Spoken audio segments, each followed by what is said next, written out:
Gas নেই তো কি করে থাকবে?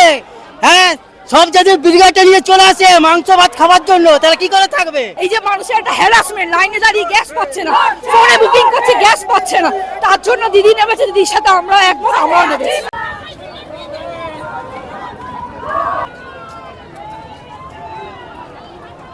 नहीं है घर में, इसीलिए तो सिलेंडर के लिए हम लोग बात में है। গ্যাসের প্রয়োজন 100-এর মধ্যে 100% লোকের গ্যাস ছাড়া মানুষ এখন চলতেই পারবে না। দিদির মানে যা ন্যায্য ব্যাপার নিয়ে দিদি সাপোর্ট করে একদম 100% এটাকে। হাঁড়িটা যদি না চলে তাহলে কি হবে? চলবে। আমার তো আগে হাঁড়িটা চলা যায়, 60 টাকা বেড়েছে কোনো ব্যাপার না। এটা করা খুবই দরকার ছিল, কেন সাধারণ মানুষের পক্ষে এই যে 60 টাকা আপনি বলেন না, সামান্য 60 টাকা বেড়েছে, কিন্তু 60 টাকাটা কিন্তু হয়তো অনেকের পক্ষে হয়তো খুব সামান্য ব্যাপার, কিন্তু এমনও কিছু মানুষ আছে যাদের কাছে এই 60 টাকাটা কিন্তু বিশাল ব্যাপার।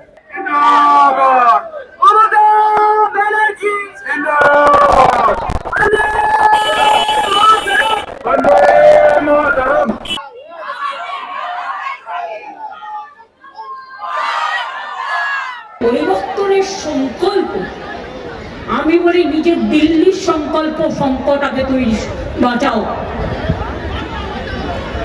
আগে দিল্লির সংকট থেকে মুক্ত হও, 26-এ তোমার গভর্নমেন্ট পড়ে যাবে, এটা মাথায় রেখো।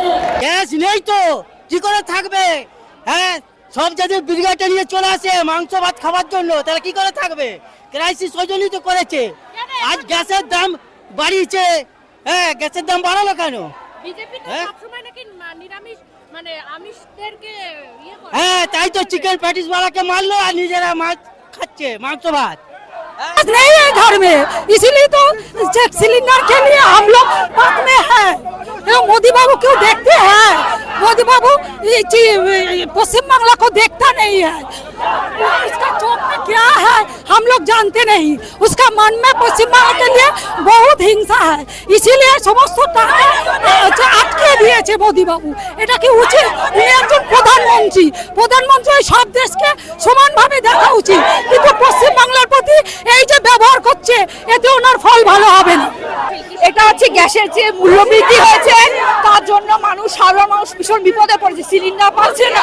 সেই জন্য আমাদের নেত্রী মমতা ব্যানার্জি আমাদের নেতৃত্বে আমরা মিছিলে নেমেছি সাধারণ মানুষের জন্য। উনি সবসময় সাধারণ মানুষের কথা ভাবেন, সেই ভেবেই মিছিলটা। এই যে মানুষের একটা হ্যারাসমেন্ট, লাইনে দাঁড়িয়ে গ্যাস পাচ্ছে না, ফোনে বুকিং করছে গ্যাস পাচ্ছে না, তার জন্য দিদি নেমেছে, দিদির সাথে আমরা একমত, আমরাও নেমেছি। তৃণমূল ভয় পাচ্ছে, সেই জন্য তৃণমূল ভয় পায় না, মমতা ব্যানার্জি কাউকে ভয় পায় না, কেন আমরা দুর্নীতি রাজনীতি দিদিও করে না, আমরাও করি না। ভয় বিজেপি পাচ্ছে, দেখছে যে পশ্চিমবাংলায় বড় দখল হবে না, হ্যাঁ, সেই জন্য বিজেপি ভয় পাচ্ছে। দিদি কখনো ভয় পায় না, দিদি হচ্ছে বাঘিনী কখনো ভয় পায় না। গ্যাসের প্রয়োজন 100-এর মধ্যে 100% লোকের গ্যাস ছাড়া মানুষ এখন চলতেই পারবে না। মানুষের জীবনের এখন সবথেকে বড় জিনিস হচ্ছে রান্নার গ্যাস। মানুষের রান্নার ঘরে যদি আসল জায়গায় হাতটা লাগে, পুরো সংসারটাই বানচাল হয়ে যায়। হাঁড়িটা যদি না চলে তাহলে কি হবে? চলবে। আমার তো আগে হাঁড়িটা চলা যায়, 60 টাকা বেড়েছে কোনো ব্যাপার না হয়তো, কিন্তু আমার হাঁড়িটা চলতে হবে, সেইটা যেন পাওয়া যায়। এবার কেন্দ্র থেকে তো সবসময় বলছে যে প্যানিক করবেন না, গ্যাস পাওয়া যাচ্ছে, পেয়ে গেলে কোনো অসুবিধা ছিল না, তাহলে তো এত লোক নামতো না। হচ্ছে আজকে যেটা করেছেন আমাদের মুখ্যমন্ত্রী, সত্যি তাকে ধন্যবাদ জানাই। এটা করা খুবই দরকার ছিল, কেন সাধারণ মানুষের পক্ষে এই যে 60 টাকা আপনি বলেন না, সামান্য 60 টাকা বেড়েছে, কিন্তু 60 টাকাটা কিন্তু হয়তো অনেকের পক্ষে হয়তো খুব সামান্য ব্যাপার, কিন্তু এমনও কিছু মানুষ আছে যাদের কাছে এই 60 টাকাটা কিন্তু বিশাল ব্যাপার। ঠিক আছে, 6 টাকা রোজগার করতেও কিন্তু অনেক কষ্ট করতে হয়, সুতরাং সেখানে তো 60 টাকা মানে অনেক বিশাল অ্যামাউন্ট হয়ে গেল তাদের কাছে। তো সবার কথা ভেবেই যে আমাদের মুখ্যমন্ত্রী যে এই যে পথে নেমেছেন, সকলের কথা ভেবে তাকে আমরা ধন্যবাদ জানাই, তাকে জানাই সালাম, সত্যি তাকে। আশা তো করছি, দেখা যাক কি হয়।